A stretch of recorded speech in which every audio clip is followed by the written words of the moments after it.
Qualification ఏంటి? Numerologist కి first qualification ఏంటి?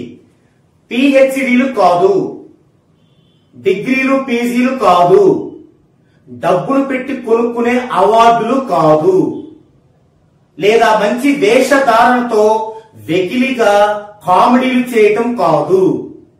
నికాసైన సబ్జెక్టు చెప్పటం. ఎలా తెలిసిద్ది నికాసైన సబ్జెక్టు చెప్తున్నారని? అంటే ఒక న్యూమరాలజిస్ట్ ఇచ్చిన వీడియోని మీరు చూస్తుంటే అక్కడ టైటిల్ పెడతారు ఒకటి, ఏమని? Lucky mobile number. ఓకే, పెట్టారు. పెట్టగానే లోపలికి వెళ్ళాక ఏముండాలి? ఆ లక్కీ మొబైల్ నెంబర్ ఏంటో చెప్పాలి. అంతేగాని అది ఉంటే మీరు అయిపోతారు, ఇది ఉంటే మీరు చచ్చిపోతారు, ఇది ఉంటే మీరు పతనమవుతారు అని మీలో భయాన్ని కల్పిస్తున్నారు. చూసారా?